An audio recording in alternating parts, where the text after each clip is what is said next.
Good day, I am Laika Jusel Picumia from BSN 2102 and this is my diabetic patient counseling.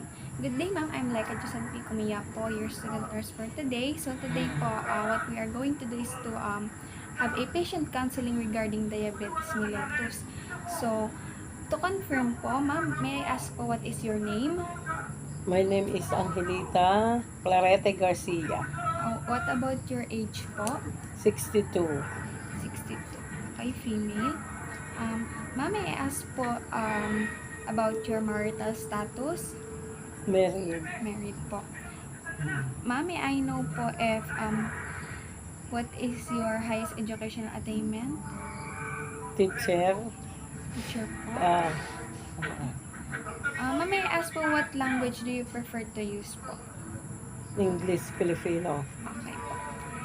So ma'am, as you have said earlier that your education is teacher. So what is your current occupation po? Retired teacher Okay. already. Retired teacher. So, ma'am, about naman po to your physical information, may I know po if do you have any specific allergies Nothing. about food or any medication po? Wala. Nothing po. Okay. So, ma'am, may I know po as we know that you are already diagnosed with diabetes, may I know po if when did it started po? It start when I am 40 years old. When you are 40 years old po, ma'am. So, how was your diabetes mellitus diagnosed po? Sometimes it is high and sometimes it is low. Yung the sugar. Oh, your blood Level. sugar level po. Uh, So, ma'am, do you have any other medical history po aside from diabetes? Do you Nothing. have hypertension? My husband Okay. is hypertension. But what about you, ma'am? You don't have any. Okay. Do you have any surgical history po? Cesarean. Cesarean delivery. So, ma'am, may I ask po if you are drinking alcohol? No. What about tobacco use? No. Okay. So, ma'am, is there anyone in your family who also have diabetes mellitus? My mother Oh, your mother. is diabetic. Okay. Thank you, ma'am. So, the next thing po is, as we all know nga po that you are already diagnosed with type 2 diabetes mellitus. So, in this part po of, in this case, I will be asking naman po regarding your nutrition or your meal type. Does your physician have any fluid requirement po?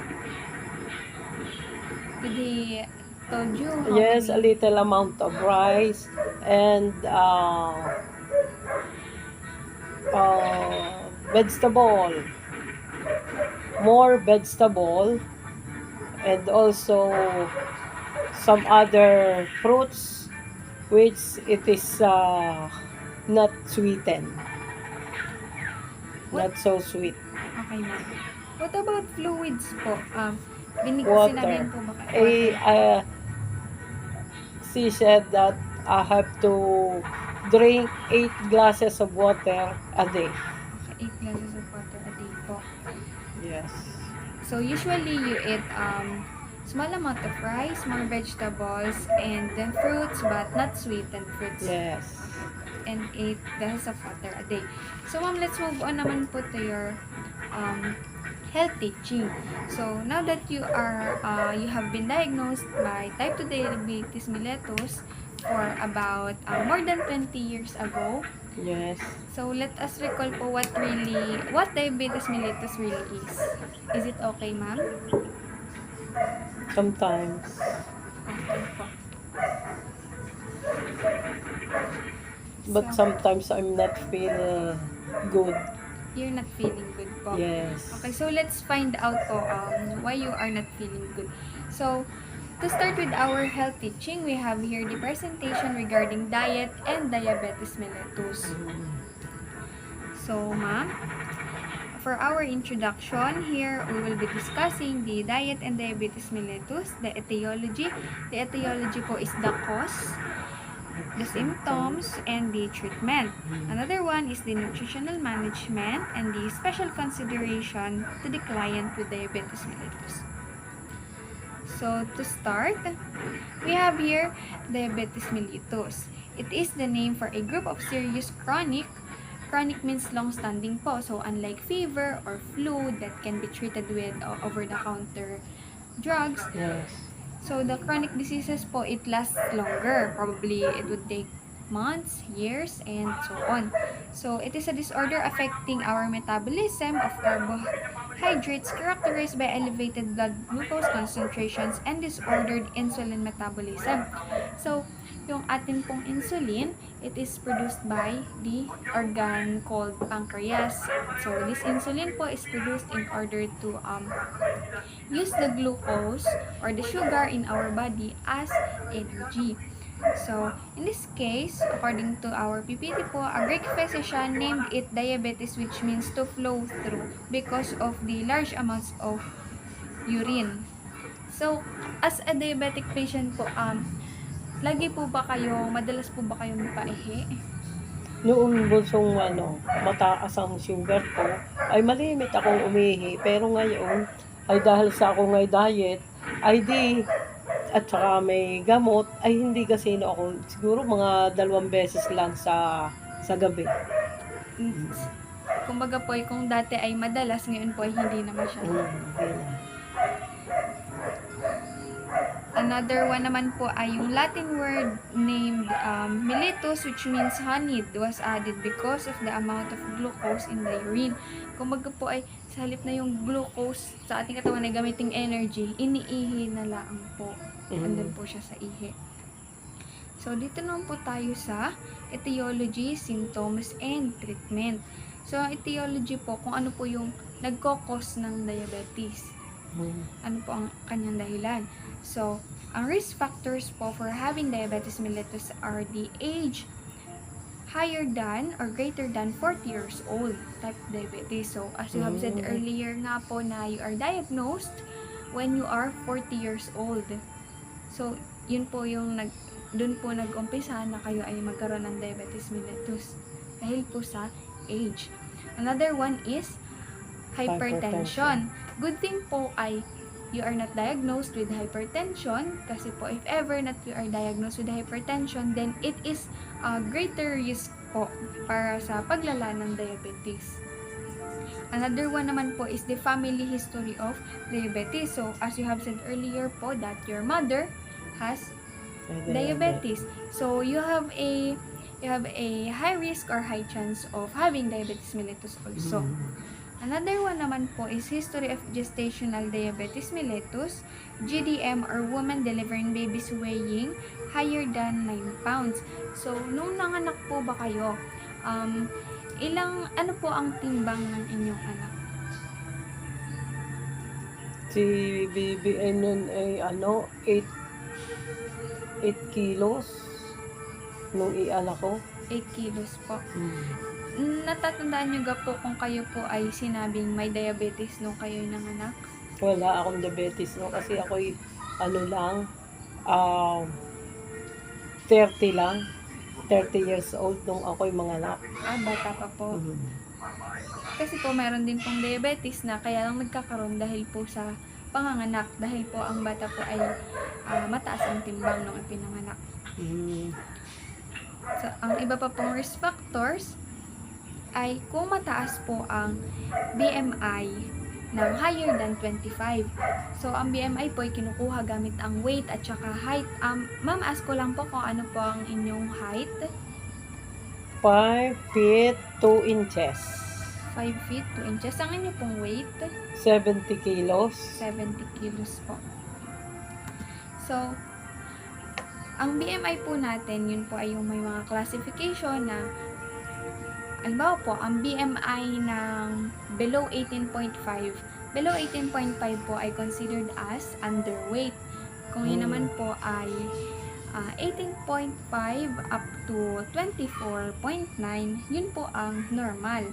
Pero kung ito po ay pumalo ng BMI equals to 25 or above pa, 25 above po ay pwedeng maging overweight, obese 1, obese 2, obese 3. Hmm. Ganun po. Kasi ako nasa 25 siguro, Ay. overweight kasi mataba ako. 70 kilos. Ay Try dapat po natin sa i-compute. gaya ko ay mga 45 kilos lang. Kasi po ibabase po natin sa inyong Ah. height. Tignan po natin kung siya ay i-commute natin. So, ang height niyo po ay 5'2", tapos ang inyong weight ay 70 kilograms. So, yun po ay kilograms divided by height in meter squared. So, bali po, ang height nyo po ay 70 kilogram divided by, ang 5'2", ang 5 foot 2 inches po ay 1.57 meters. So, bali po, ang BMI nyo po ay 28.23. Dahil po 28.23 po ang BMI, overweight po yun, classified as overweight. Dapat ay pababa pa ng timbang. Opo. So, move on po sa another risk factor. Yun pong mataas ang cholesterol. Kayo po ba ay mataas ang cholesterol? Not really. Not really naman po. Good indication po yun kasi kumbaga po ay hindi ganon lalala ang diabetes. Tapos another one naman po ay yung merong history of impaired fasting glucose or impaired glucose tolerance. Diagnose po ba kayo ng ganun according to your physician? Alin? Ito pong history of impaired fasting glucose. Hindi ko alam yan eh. Hindi na. Siguro po ay hindi naman. Another thing po ay yung physical inactivity. Ask ko lang po kung ano po ang ginagawa nyo activity.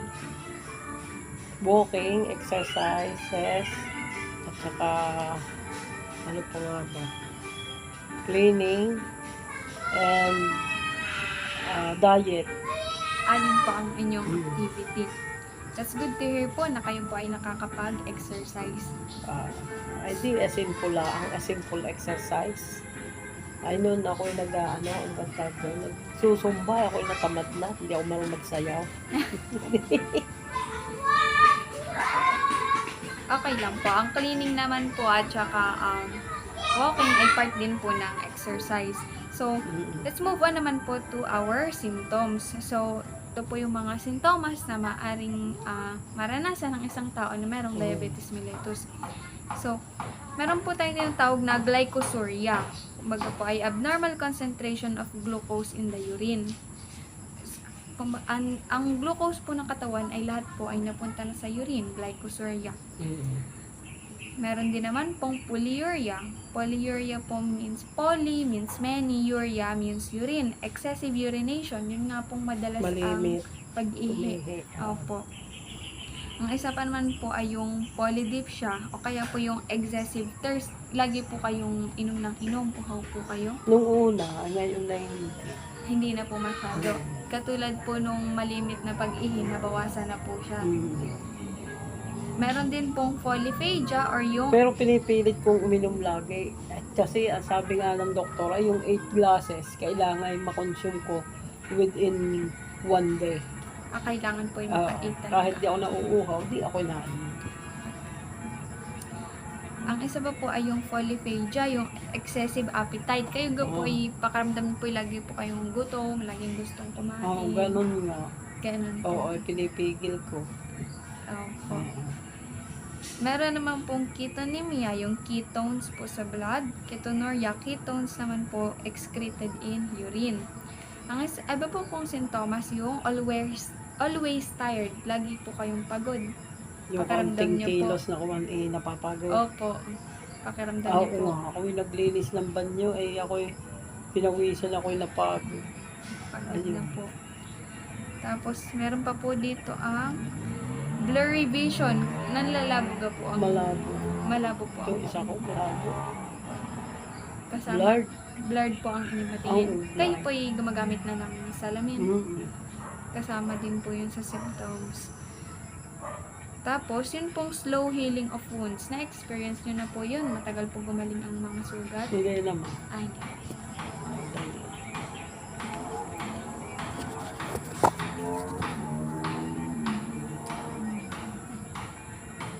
Dito po ay may mga iba pa pong sintomas. Diabetic clients suffer from diseases of the vascular systems, arteriosclerosis, retinopathy, neuropathy. Pero regarding naman po sa inyong mga lab results, kayo naman po ay hindi present ng mga ganitong sakit. So, dito na po tayo sa classification. Sa classification po, may 4 na uri po ng diabetes. Kumbaga po sa dami ng taong may diabetes, sa dami ng taong diabetic ay iba-iba po ang kanilang case. Meron pong pre-diabetes wherein cells in the body are not using insulin properly. 110 to 126 milligram per deciliter lang po ang kanyang FBG. Kumbaga po papunta pa lang sa pagkakaroon ng diabetes. Hindi pa po yung kumbaga po, ito po ay diabetic na. Siya ay nandito pa lang po. Nagsisimula pa lang. Bawal mga 5.8 ang sugar level. Gayon 6. Paunti-unti pa lang po ang taas. Tapos ang sunod naman po, type 1 diabetes mellitus develops when the body's immune system destroys the pancreatic beta cells, usually diagnosed in children and young adults. Some risk factors include genetics, autoimmune status, and environmental factors. So, dito naman po, kumbaga po ay umpisa pa lamang po nung siya ay pinanganak, hindi na po nagpo-produce ng insulin yung kanyang katawan. Diba po, pagkabata ay may diabetes na po siya. Type 1. Opo, yun po ang type 1. Ito naman pong type 2, adult onset diabetes because it usually occurred in adults over the age of 40 associated with obesity. It can usually be controlled by diet and exercise or by diet, exercise, and an oral diabetes medication. So, ito naman po yung sa inyo na nag-start lang po nung kayo ay 40 years old na yun po ay baka siguro po ay dahil sa obesity, pagtaas po ng Oo, sa timbang. pagtabaan. Pero maganda po dito ay pwede naman po siyang makontrol sa pagda-diet nga po, exercise, at saka po pagtitake ng mga gamot. Panghuli po yung gestational diabetes. Yun nga po na can occur between the 16th and 28th week of pregnancy. Yun po kung sobrang laki ng bata sa tiyan, pag ipinanganak, yun po magkakaroon ng gestational diabetes. So, dito naman po yung treatment or management for diabetes mellitus. The treatment of diabetes is intended to do the following: control, provide, prevent. Sabi po dito, control blood glucose levels. So, paano ga po makokontrol ang blood glucose levels? Di, control din po yung pagkain na nagpapataas ng sugar. Yes.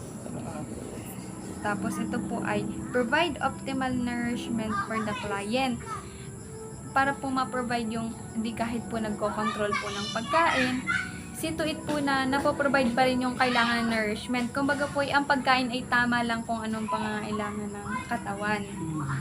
So, another one naman po, yung prevent symptoms and thus delay the complications of the disease. So, paano ba po yung ma-prevent? Meron na pong diabetes. Di ang gagawin man po ay mag-exercise, magda-diet, iinom ng gamot para hindi na po ito lumala. Para po mapigilan ang paglala nito. So, dito naman po sa nutritional management. Medical nutrition therapy for adult type 2 diabetes. So, caloric restriction. Babawasan po ang intake ng calories. Saan ka po nakukuha ang calories? Sa mga pagkain po, lalo na po sa kanin, mataas. Carbohydrates. Opo, mataas po. Tapos, ito pong timing of meals. Yun pong sa timing of meals, kumbaga po ikakain lang po ng oras ng agahan, tanghalian, hapunan. Hindi po yung mayat-maya po ay kain na kutid. Yun po yung Kailangan on time, lamang. At pagkakain ay huwag lang kakain ulit. tatiming Kailangan po. sa hapon na ulit ngayon. Parang kadugsong po siya nitong meal spacing. Kumbaga po ay kumain ako ng agahan, after 4 hours ko na yung tanghalian. Hindi po yung pagkakain ko ng agahan, after 30 minutes merienda, 30 minutes merienda po ulit. tapos nakamerienda na po, magtatanghalian pa po ulit. Eh di, Eh, pag nawala ako'y po yung... nagme-merienda, hindi na nakain ng kanin. Ayun po ang way nyo para makabawas po ng kain. Yan. Tapos ito naman po, fat modification. So, ang fat modification po ay, if I'm not mistaken po, ito po yung karaniwan sa mga artista. Yung para pong derma, papatagtag po ng taba sa katawan. Mga ganun po, fat modification. Sucrose limitation. Ang sucrose po, sucrose po ay yung sugar na nakukuha mismo sa asukal. Asukal po na nilalagay sa kape, o kumbaga po kung kakain, lilimitahan po ang sucrose pag magkakape po. Hanggat maaari, wala ng asukal o kaya babawasan po ang asukal.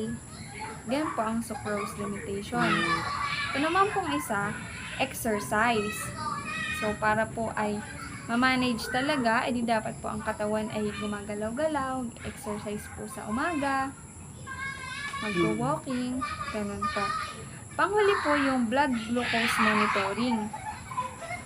So, ano pong ginagamit nyo para po ma-monitor nyo po ang inyong Glucometer. Ay, meron po kayo dito sa Oo. bahay. Magtitingin ako. Siyempre po, para po aware po tayo kung anong level na po. Weekly. Weekly po kayo. Weekly. Dahil titingin. sabi ng doktor, huwag lang araw-arawit, mahal ang strip. Ay di weekly na lamang. Weekly na lang.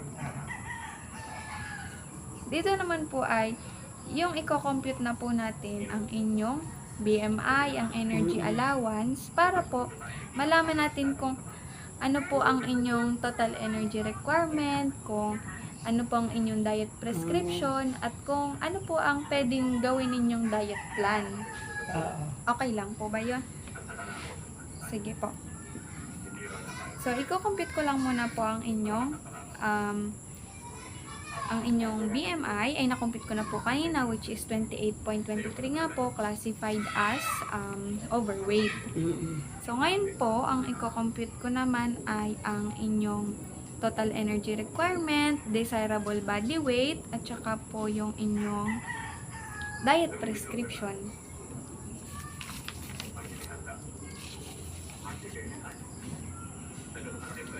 So, ngayon po na na-compute na ang inyong total energy requirement. So, galing po yun sa inyong height at saka sa weight. So, bilang ang height nyo po ay 5 foot 2 inches, tama ga po? Dapat po ang inyong timbang lamang ay 51.73 or 52 kilograms. Ganun lamang po ang timbang.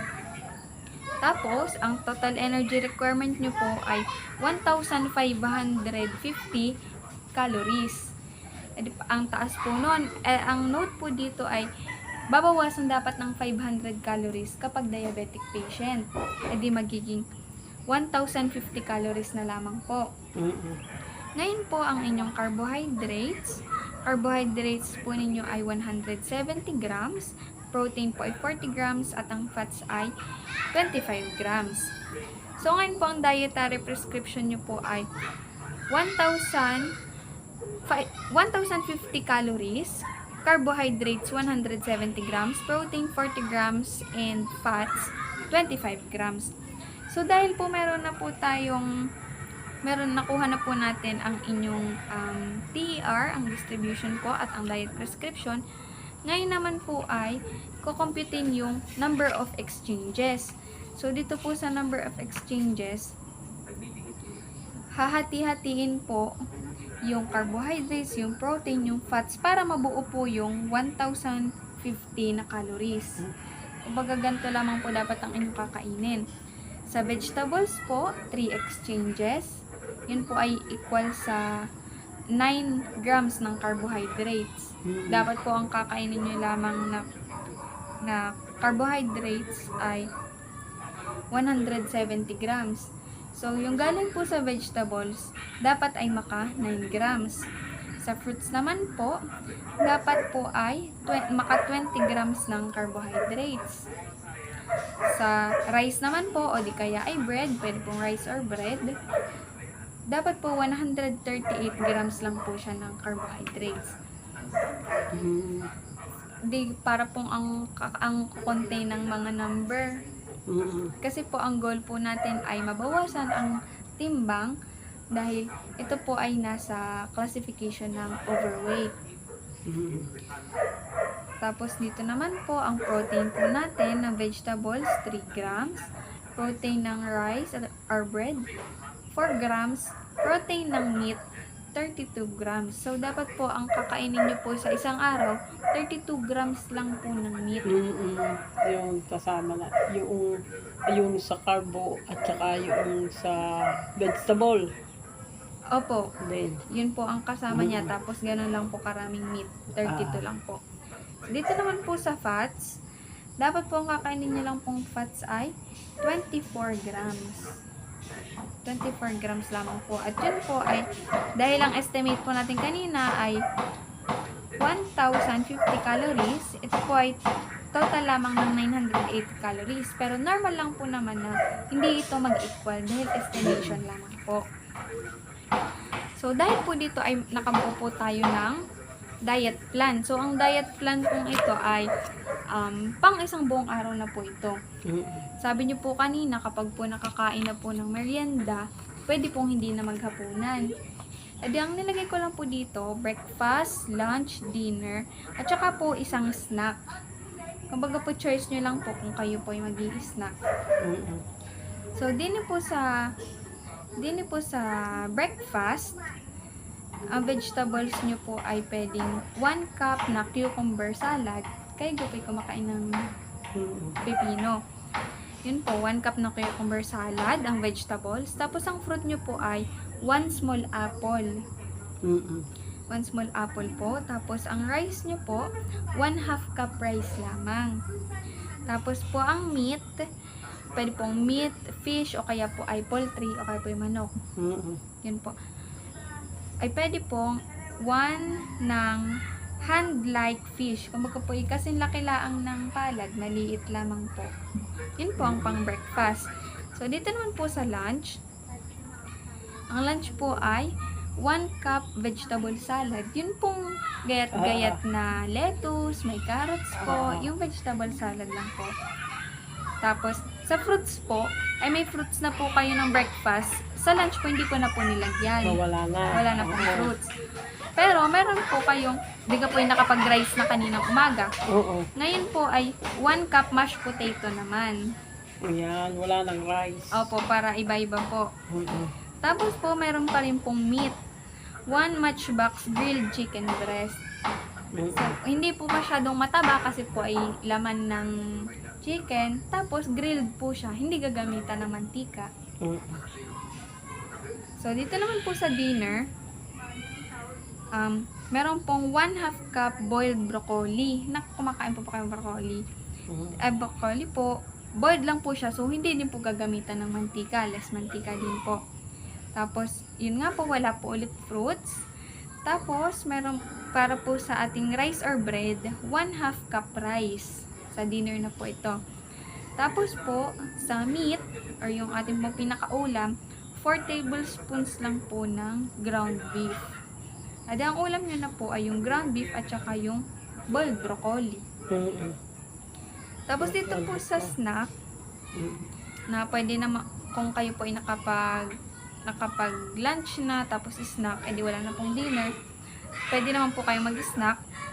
Sa snack po, hindi na po ako naglagay ng vegetables, kasi po, yung agahan tanghalian na po nan, may vegetables na po. So, dito po, ang meron naman ay fruit. Nilagyan ko po ng 1/2 cup ng apple juice. Apple juice po. Tapos, sa rice naman po, or bread, nilagyan ko po 2 slices of bread. Tapos po, para may palaman po ito, 1 piece ng egg po. Ayan. Yun ay sa snack. Opo, yun po yung sa snacks. So, bali po, meron po tayong fruits, may vegetables. Pag ay sinunod ko nga ay ako'y liliit, ay malelesen ang sugar. Ano? Malilesen po ang sugar. So, ito naman po ay, kumbaga po ito po ay inyong diet plan na pwede nyo pong sundin para talagang ang weight ay mabawasan. Tapos ay, yun po, pagsunod pa rin po sa inyong physician para po inumin ang mga gamot, ang medication, especially po ang pagtitake ng insulin po, tsaka po yung mga pinagbabawal na pagkain, pati na rin po ang pag-exercise. So, that's it ma'am for our diabetic patient counseling. Thank you for your cooperation po. Thank you din, Bunso. Thank you po. Okay.